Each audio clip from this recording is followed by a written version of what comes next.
The other day, someone asked me, what are the key factors that I should take into consideration before entering into the stock market?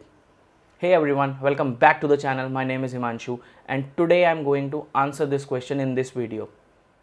So, top 5 key factors. ये सवाल बहुत common है beginners के बीच में और इसका जवाब आप लोग को कभी भी सीरियसली कहीं से नहीं मिल पाता है। आज इसका जवाब मैं आपको दे रहा हूँ। सिर्फ 5 पॉइंट्स ऐसे हैं जिनको अगर आप प्रॉपरली मैनेज कर लें तो स्टॉक मार्केट के अंदर जो आपकी एंट्री है उससे पहले काफ़ी कुछ आपके लिए बदल सकता है। तो सबसे पहले everyone must have an emergency fund before entering into the stock market. इस पॉइंट को आप थोड़ा ध्यान से समझिए। इमरजेंसी फंड जो होता है वो क्या होता है? इमरजेंसी फंड एक अश्योरेंस देता है आपको कि अगर आपकी जॉब चली जाए या आपके बिजनेस में लॉस हो जाए, जिस कंडीशन में ना तो आप इन्वेस्टमेंट कर पाएंगे रेगुलरली, तो एटलीस्ट वो इमरजेंसी फंड आपका घर खर्च चलाने में आपको हेल्प करेगा। बहुत सारे लोग ये गलत फहमी पालते हैं कि इमरजेंसी फंड की ज़रूरत हमें नहीं है। नहीं, आपको इमरजेंसी फंड हमेशा अपने पास रेडी रखना चाहिए, क्योंकि देखिए कोरोना के अंदर हम सब ने ये चीज़ देखी कि जॉब लॉस कभी भी हो सकता है, किसी भी तरीके का कोई भी बिजनेस कभी भी बंद हो सकता है। तो गाइज़ ये गलती कभी मत करिएगा कि आप अपने पास एक इमरजेंसी फंड ना रखें। हमेशा अपने पास एक इमरजेंसी फंड अपने बैंक अकाउंट्स के अंदर रखें। और इमरजेंसी फंड कितना बड़ा होना चाहिए, ये भी एक बहुत बड़ा क्वेश्चन है। इमरजेंसी फंड, सपोज करिए आप जॉब करते हैं, आपका 1 साल का पैकेज है 5 लाख रुपए का, ठीक है, और आपका घर का खर्चा उस 5 लाख रुपए में से 2 लाख रुपए का है, पूरे साल का या 2.5 लाख रुपए का है, तो आपके पास एटलीस्ट 6 महीने से 12 महीने का खर्चा आपके अकाउंट में होना चाहिए। अब मैं इसका रीज़न आपको बताता हूँ क्यों। क्योंकि आपकी जॉब बेशक जा सकती है, आपके बिजनेस में लॉस हो सकता है, बिजनेस बंद हो सकता है, बट आपके घर के खर्चे नहीं रुकेंगे। तो आप एक चीज़ को ध्यान में रखिए कि उन खर्चों को मीट करने के लिए एक इमरजेंसी फंड आपके अकाउंट में होना चाहिए। Point number two is having a health insurance.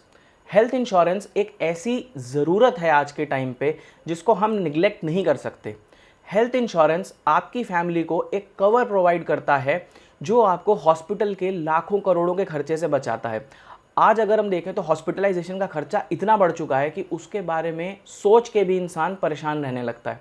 तो देखिए, अगर आप अपनी फैमिली के सारे लोगों को अच्छे से कवर कर देंगे हेल्थ इंश्योरेंस के अंदर, तो आपको इस चीज़ की टेंशन कभी भी नहीं रहेगी कि आपको अपने इन्वेस्टमेंट्स को ब्रेक करना पड़े हॉस्पिटल के बिल पे करने के लिए, या आपको किसी से लोन लेना पड़े बिल पे करने के लिए। उस केस में आपको ये एश्योरेंस है कि अगर आप हेल्थ इंश्योरेंस लेते हैं एंड गॉड फॉरबिड ऐसा कुछ होता है कि आपके किसी फैमिली मेम्बर को हॉस्पिटल जाना पड़े, तो वहाँ पर उनकी नीड्स फुलफिल की जा सकती हैं उसी हेल्थ इंश्योरेंस से।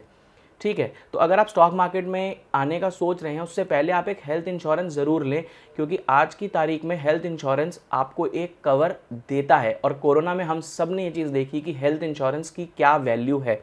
तो ध्यान रखें कि अपने पास एक इमरजेंसी फंड बनाकर रखें और एक हेल्थ इंश्योरेंस लेकर रखें। पॉइंट नंबर 3, हमेशा अपने फिक्स्ड एक्सपेंसेस जो महीने के आपके होने वाले हैं उसको पहले अलग करके रखें और उसके बाद ही अपनी इन्वेस्टमेंट्स करें। इसका रीज़न भी बहुत सिंपल है और बहुत क्लियर है।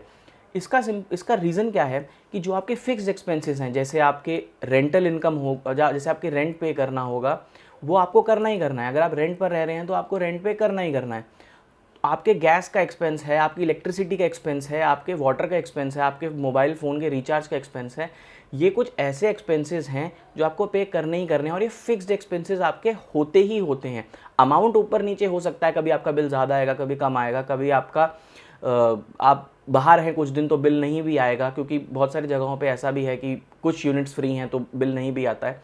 बट हाँ, आपको एक अपने पास एक माइंड में बना कर रखना है कि आपके जो फिक्स्ड एक्सपेंसेस हैं वो आपको पहले पे करने हैं।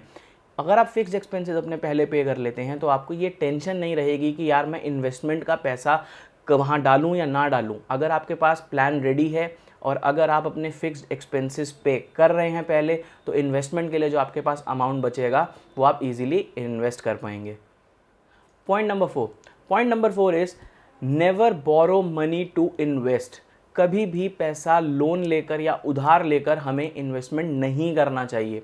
गाइस देखिए, बहुत सारे लोगों को मैं जानता हूं जिन्होंने कोरोना के अंदर ये गलती करी है, जिन्होंने लोन लेकर इन्वेस्टमेंट करी है।